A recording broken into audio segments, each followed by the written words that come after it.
Have you ever stopped to wonder if the voice coming out of your mouth right now is actually in charge of how people see you? Believe it or not, your accent, your tone, and even the quirky ways you say certain words might shape your destiny more than your resume or that fancy degree on your wall. Don't roll your eyes just yet. This isn't a gimmick. Your voice may be the hidden deal maker or deal breaker. Studies have exposed time and again that the way you sound could open doors or slam them shut before you ever step across the threshold. Sounds dramatic? Absolutely. But there's no better drama than real life. And this story of how voices build worlds and sometimes destroy them will leave you questioning that casual hello you toss out daily. But before we dive deeper into the fascinating journey, hit that like button and subscribe to the channel. Picture this. You meet someone new at a networking event, or maybe that dreaded speed dating session you got dragged into. You barely exchange 3 words. Hi, I'm Chris. And already your mind is made up. It might even go something like, I like this one. Sounds friendly enough. Or maybe, nope, that accent reminds me of my ex-boss from Shitsville. Poof, decision made. That's how quickly we humans pounce on speech patterns. Psychologists say these snap judgments can happen in less than a second. It's like we all have this hidden scoreboard in our heads, awarding points for each familiar-sounding vowel or phrase. But it doesn't end there.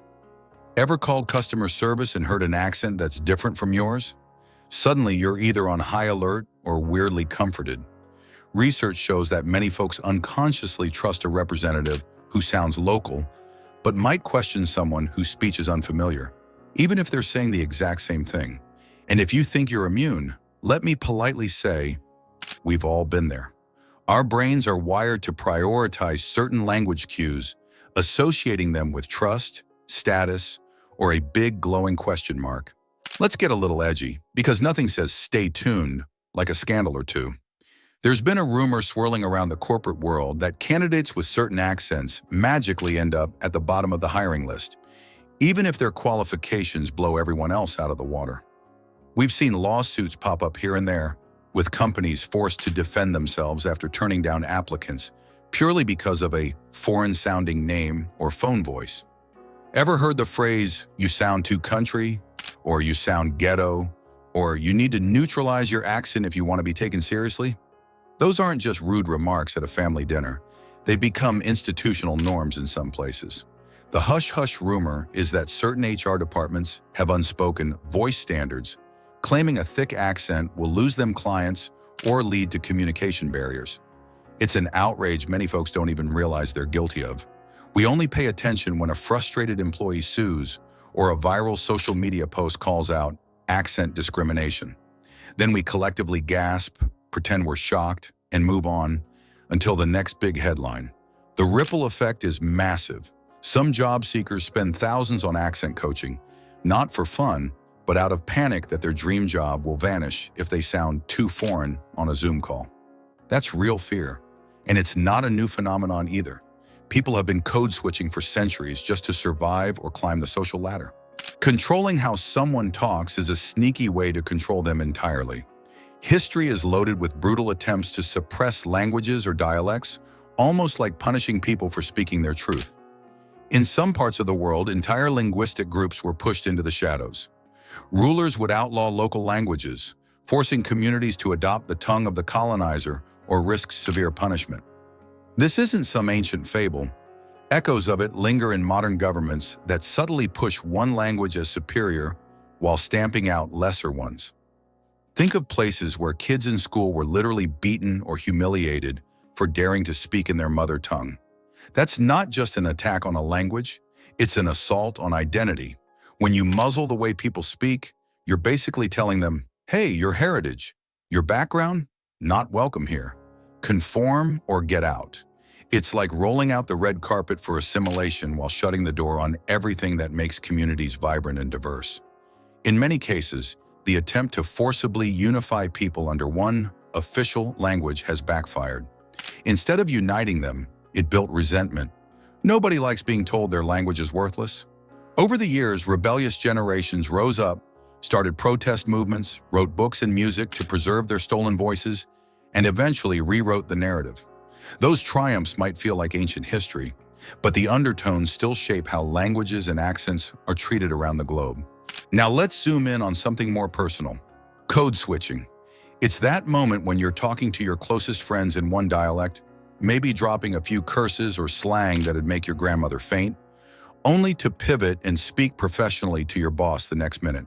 Some people see code switching as a superpower. Others see it as living a double life. The cost of constantly editing your own voice can be heavy. If you're doing it just to fit in or hide your background, it can feel like wearing a Halloween mask 365 days a year. And if you slip, maybe you say ain't in a boardroom or pronounce a word with an accent that you've tried to bury, instantly you might feel judged or exposed. It's almost comedic, except for the sinking feeling that you'll be labeled unprofessional or uneducated. On the flip side, code switching can be a clever social tool. It's like being fluent in multiple social languages, not just in grammar but in style. You adapt, you blend in, and you make connections you might otherwise miss. Some experts say it's a sign of high emotional intelligence, knowing how to calibrate your voice to the environment. But here's the question: do you control the code switch, or does it control you? Because when it moves from "I can do this" to "I must do this or else," that's no longer empowerment. That's survival. Speaking of multiple ways of talking, let's debunk one of the biggest myths in the linguistic universe. The idea that learning two languages early on confuses kids. Guess what? That's total nonsense. Study after study shows that bilingual children develop sharper thinking, better problem-solving skills, and a special gift for switching perspectives. They learn to handle complex situations more gracefully, whether it's solving puzzles or navigating playground politics. If you've ever marveled at a toddler flipping back and forth between mom's language and dad's language like it's no big deal, you've witnessed this magic firsthand. The child's brain is basically leveling up each time it toggles between tongues. Meanwhile, some people still insist that kids should only focus on one language to avoid confusion. That's like telling an Olympic athlete they should only train one leg. Bilingual and multilingual folks often find they can bond with different communities more easily, bridging cultural gaps that monolinguals don't even see. And guess what else? Bilingualism has been linked to a delayed onset of dementia, which might come in handy when you're older and hoping to keep your wits intact. So the next time someone says, "Oh no, my child might get confused," feel free to whip out some studies or just give them that polite side eye and say, "Actually, science begs to differ." Now let's talk about how today's wired and slightly bonkers world is magnifying everything we just covered. Thanks to the internet, you can scroll through TikTok and see a Scottish teen teaching dance moves, a Mexican chef sharing recipes, or a Kenyan gamer cracking jokes, all in the span of 5 minutes. Our ears get bombarded with accents and dialects from across the globe, and sometimes we're not sure what to do with the chaos. Social media can be a playground for global voices, but it can also be a breeding ground for trolls. Ever see the comments section on a viral video? People who speak with non-standard English might get praised as "so cool" or torn apart with xenophobic slurs, often in the same thread. It's like a linguistic circus where we clap for the dancing bears but can't decide if we really want them in the ring. And let's not forget those AI-driven voice generators that have started popping up left and right. Folks are using them to clone voices, creating everything from comedic deepfakes to questionable pranks. Some find it hilarious. Others are worried it'll be used to scam or manipulate. As these tools improve, imagine the confusion when you can't tell if that voice on the other end of the line is real or just a sophisticated copy. One day you might hear your best friend's accent flawlessly spouting Shakespeare, all thanks to AI. Creepy? Exciting? Possibly both. Here's the silver lining. These platforms also give a stage to voices once silenced by accent bias. Influencers with thick local accents gain millions of followers. Podcasts featuring non-standard dialects thrive. People who never felt comfortable speaking publicly now find entire online tribes that understand them perfectly. It's a messy revolution, sure, but it's also a sign we're finally seeing and hearing the world in all its messy brilliance. So with all this accent drama floating around, how do we fix it? First step, check your own biases. We're all guilty of hearing someone's voice and making assumptions. If you're at a business meeting and you start to discount the person talking just because they have a southern drawl or a foreign accent, pause and think, am I actually listening to their ideas or am I stuck on their pronunciation? Schools, workplaces, and even government institutions need to wake up too. Instead of punishing incorrect speech, imagine championing linguistic variety. Companies love to brag about diversity, but real diversity isn't just about having employees of different ethnicities. It's about letting them speak in their natural voices without fear of being mocked or sidelined. Hiring practices could be reworked to focus on content over accent. Imagine interviews where the emphasis is on skill and creativity, not how perfectly someone pronounces croissant. On the educational front, let's start offering language classes at younger ages, when kids are basically sponges. And hey, maybe encourage them to share their home languages in show and tell, so that weird accent becomes the star of the classroom instead of a reason to tease someone.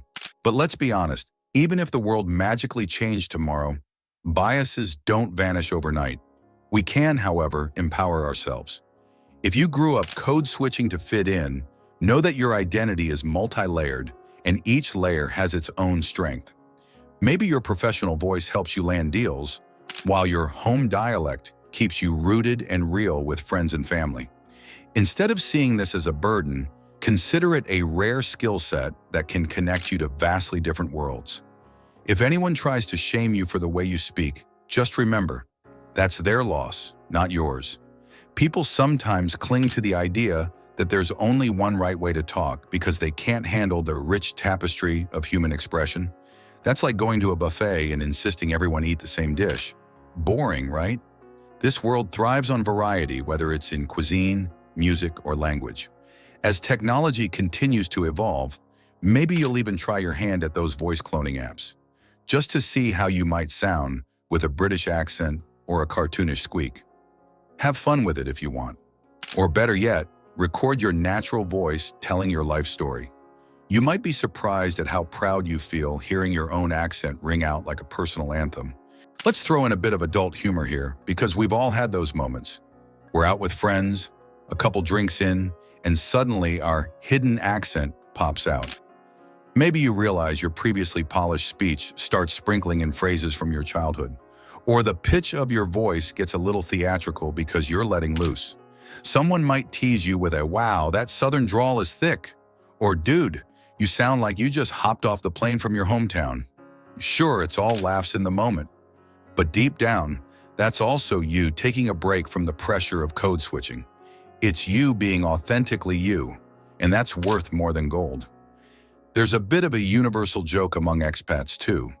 If you've ever lived abroad and tried speaking the local language at a bar, you know how interesting those conversations can get after you've had a few. The local might grin from ear to ear, either because they're impressed or because you're accidentally saying something like, "I love your horse," instead of "I love your house." It's a comedic hazard, but it also becomes a story you'll laugh about for years. By now, you've probably realized your voice is so much more than the tool you use to complain about Monday mornings. It's a gateway to identity, to hidden biases, to cultural pride, and sometimes to pure comedic gold. Yes, society can be harsh. Accent discrimination is a real beast. Historical attempts at language suppression have left scars that still ache today, and modern bias thrives in the subtle corners of job interviews, social media comments, and everyday interactions. But there's hope. The internet is amplifying diverse voices, kids are learning multiple languages at once, and more people are waking up to the fact that standard speech is just another gatekeeping myth. So the next time you catch yourself judging a voice, pause. Ask whether you're truly hearing the words or just locked in on the accent. And if you're on the receiving end, remember that your voice, no matter how you shape it, is your story, your heritage, and your power. Own it, celebrate it, and use it to bridge gaps that close-minded folks can't see. That's it for this deep dive, folks. If any of this struck a chord, drop a comment below and share a time when someone judged or celebrated you for the way you speak. Or maybe when you discovered a voice online that changed your perspective. I'd love to hear your stories, and yes, I do mean hear them. Feel free to rant, educate, or throw in a silly anecdote. Until next time, Keep talking in whatever accent or language lights your soul on fire.